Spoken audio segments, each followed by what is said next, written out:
May bagong laser weapon daw ang Amerika mga tol na nagpanginig sa tuhod at ng China at Russia.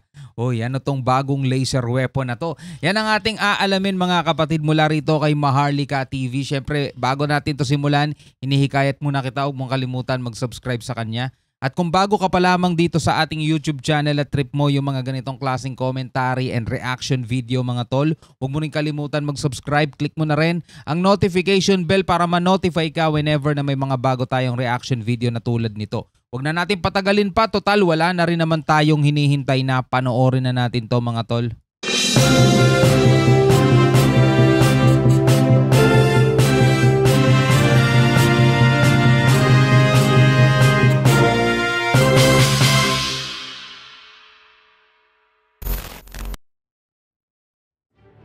Laser weapons, ang mga sandatang makikita lang noon bilang isang science fiction. Ngunit ngayon ay patuloy na itong pinapaunlad at dinedevelop ng Estados Unidos upang baguhin ang modernong pakikidigma kung saan ang mga armas na ito ay nagbibigay sa kanilang militar ng bilis, precision at versatility sa pag-engage at pag-neutralize sa iba't ibang banta. Kung kaya't ang tanong, gaano nga ba katotoo na ang Amerika ay mayroon ng ganitong klaseng armas? Isang armas na walang dudang maglalagay na naman sa kanila bilang isang bansang may kinakatakutang hindi pangkaraniwang sandata. Grabe no? Dati yung mga laser mapapanood lang natin yan sa mga di ba? Tulad nga ng sinabi ni Maharlika, mga sci-fi, paglaban na ng mga Star Wars, gano'n, Starship Troopers, Star Trek, mga ganyan, no? Yung laser na yung tirahan nila. Kasi unlimited yung bala, hindi katulad nito, kada putok karga, 'di ba? Pag etong laser na mas matindi, mas mabilis, no?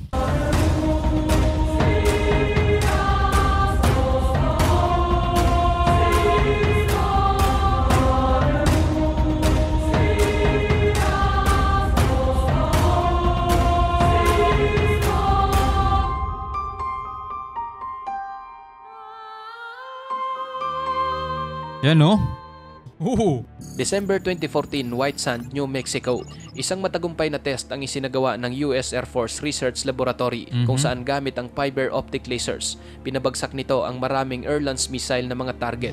Napagtanto ng US na ang nasabing bagong tuklas na sandata ay maaring ilagay at subukan sa isang F-15 fighter aircraft at iba pang mga single-engine fighter tulad ng F-16 Fighter Falcon at F-35 Lightning II.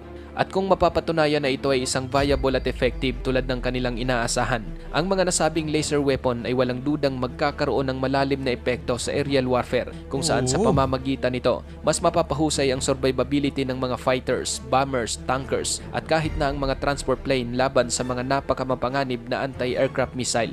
At dahil sa na-develop na laser weapon na ito, kumbinsido ang Amerika na sa hinaharap opisyal na silang magkakaroon ng walang kapantay na bilis at napakaasintadong air-to-air and air-to-ground weapons na mayroong unlimited ammunition capacity at babaguhin din ito ang kakayahan ng mga aircraft ng US sa pamamagitan ng pagbibigay nito ng walang kapantay na bilis at accuracy laban sa kahit anong mga target.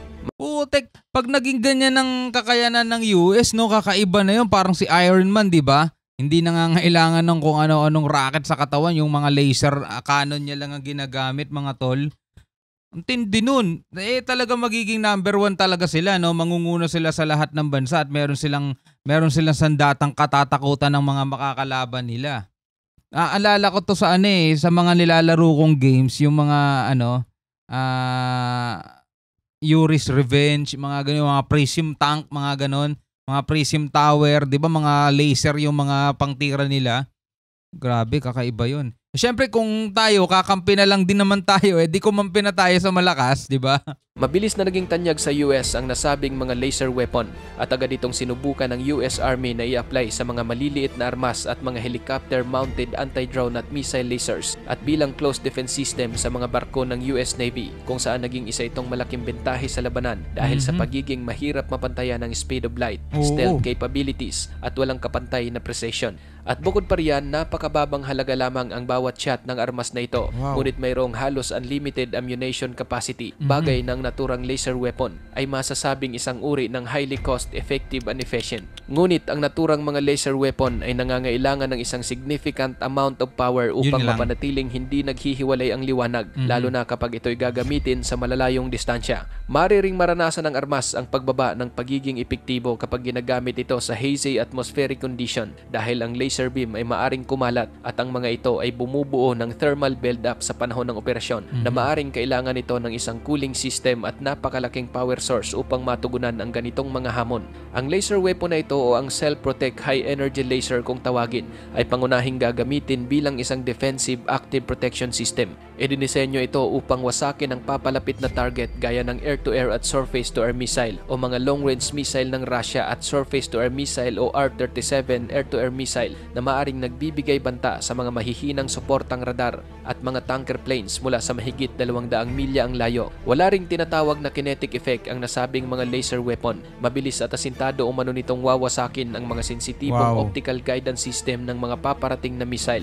Samantalang ang mas malakas naman na uri ng laser weapon na ito ay mabilis lang din pinsalain ng missile flight control fins o kahit ang tinatawag na thermally trigger warheads at madali rin itong gamitin bilang isang offensive weapon laban sa mga aircraft ng kaaway at Ito yung sinasabi kong iba na yung labanan ngayon, di ba? Sabi nung nakaraan ni Senator Robin Padilla dun sa post niya, di ba? Parang ang tatapang daw ng mga Pilipino, motivated talaga, o di habang pending pa daw yung batas sa ROTC, mag-enlist na daw doon sa sa armed forces para ma-deploy na agad sa West Philippine Sea.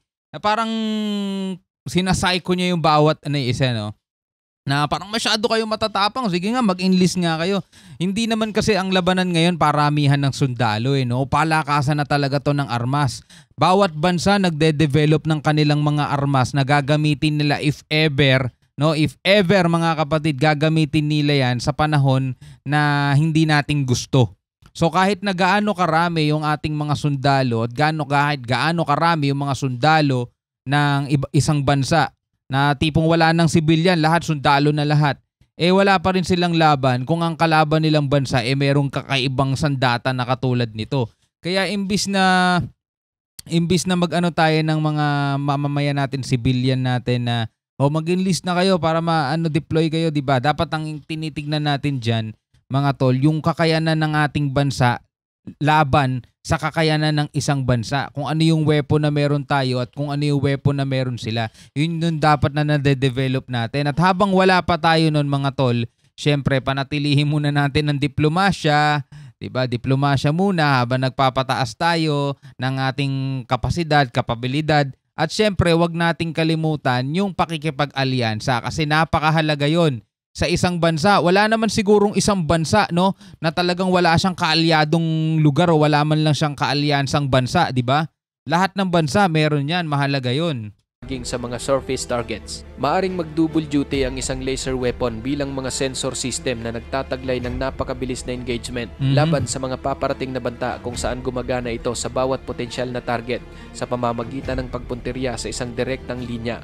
Kasalukuyan na ring binubuo ang isang non-lethal or low collateral damage na 60 kilowatt lasers na pwedeng ilagay sa AC-130J Ghost Rider gunship ng US Air Force. Pinapataas ng laser weapon ang survivability ng mga stealth at non-stealth fighters ng US, lalo na sa mga missile na posibleng ipupuntirya sa mga ito. Bagay na ang nasabing armas ay kailangang bilang depensa ng mga stealth bombers tulad ng sa B-2 Spirit o B-21 na umaasa lamang sa stealth para sa survivability at walang mga depensa laban sa mga surprise missile attacks at interceptor na posibleng titira sa kanila sa loob ng visual range ng kalaban. At kapag ang mga gantong armas na ang gagamitin, mahirap itong hadlangan ng kahit anong pangdepensa.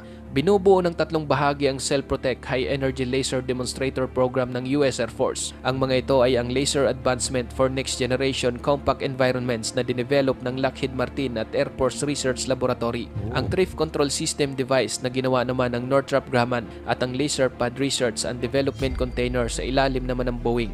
Ang Laser Advancement for Next Generation Compact Environments ay kailangang ma-maintain ang kanyang puwersa upang makasurvive sa high altitude at bilis. Papalitin ito upang magkasya sa pad para maiwasan ang thermal build-up mula sa aircraft at i-manage ang kinakailangang electrical load. At upang mas mapalakas pa ang nasabing laser weapon, pwede itong ikabit sa latest na F-35 na mayroong upgraded na mga makina na maaring makabuo ng mas maraming kuryente o direct energy para mas mapalakas ang armas.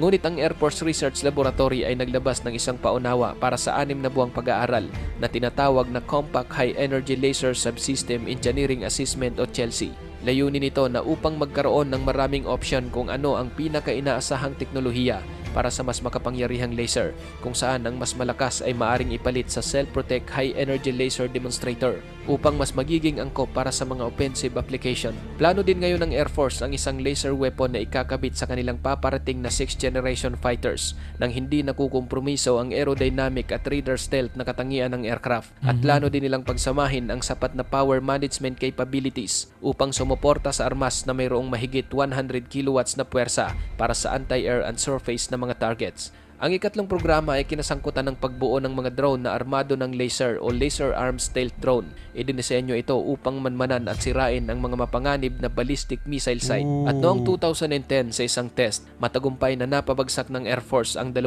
ballistic missile target gamit ang isang 7x7 jumbo jet na mayroong ikinabit na chemical oxygen iodine laser. Ibig sabihin talaga noon nagagamit na nila sa mga testing nila, no? Ngayon na dinedevelop pa nila, hindi pa siguro nila talaga na perfect o official na ginagamit na sa kanilang mga sandata, pero meron na sila, no? Yun ang matindi doon, meron na sila. Ngunit kinansila ang proyekto dahil ang aircraft ay sinasabing hindi kayang mag-survive sa isang hostile airspace. Sinubukan ding gamitin ng US ang konsepto ng paglalagay ng laser weapon sa F-35 para gamiting pangwasak sa mga ballistic missile. Subalit mukhang hindi ito naging praktikal dahil sa limitadong loitering ability ng isang short-range stealth fighter. Ngunit, diba? Hindi pa talaga nila official na nagagamit, pero nandoon na sila sa step na yun eh. Nakakapag-develop na sila, kumbaga inaaral pa nila kung paano nila mas mapapahusay pa, no? Ay, hindi imposible yun mga tol. Imagine nyo na lang, di ba? Yung dati, hiwa-hiwalay pa ang dala-dala mo, hiwa-hiwalay pa ang kaya mong dalhin, di ba? May cellphone ka, may beeper ka. Ngayon pinag-isa na nila. Ngayon may laptop ka, may iPad ka, ngayon pinag-isa na sa isang phone eh, 'di ba? Lahat nandoon na eh. May camera ka dati, ngayon nandoon na rin sa phone mo. Lahat pinaliit ng pinaliit, pinanipis ng pinanipis. Ngayon eto, magagawa nila 'yan at pag dumating yung panahon na 'yon, makikita nyo talaga yung Amerika ibang level na talaga mga tol. Kung ano yung napapanood natin sa pelikula, nagagawa na rin nila sa totoong buhay, no? Ang ganitong problema ay maaari namang masolusyonan kung ang gagamiting aircraft ay ang isang stealth drone dahil taglay nito ang mataas na survivability at long endurance. Noong 2018, ang Missile Defense Agency ng Amerika ay binigyan ng kontratang $37 million ang Lockheed Martin, General Atomics at Boeing upang makabuo ng isang low-powered laser demonstrator. Isang slow-moving drone na kinakailangang makapag-transit ng 1,900 miles na target location at iikot ang mga ito sa 63,000 talampakang taas sa loob ng 36 na oras bago makabalik sa base. Dapat din itong may sapat na baterya na kayang ipanatili ang hanggang 30 minutong 140 hanggang 280 kilowatt laser fire. Ikaw kapatid, ano ang masasabi mo sa bagong laser weapon na ito ng Amerika? Para sa iyong opinion, i-comment mo na yan sa ating comment section sa ibaba. At kung nagustuhan mo naman ang video... Alright mga tol, ikaw bilang isang Pilipino, ano masasabi mo rito mga tol? Do hindi atin to. Siyempre kanila yan mga tol. Pero siyempre kaalyado natin yan, kaalyansa natin yan. At nakikita natin talaga na yung mga bansa, no, hindi lang itong Amerika, malamang yung ibang bansa nagde-develop din ng kanilang mga super weapon na gagamitin nila pagdating ng panahon. Ewan natin kung kailan yun, no. Pero yun nga, no, ang punto rito mga tol, ang Pilipinas, kahit na nagdadagdag tayo ng ating mga assets, 'di ba? Nagdadagdag tayo ng ating kapabilidad, ng ating kakayanan. Parang ang labo pa natin makahabol sa mga bansa na talagang nandirito na sila sa level na 'to.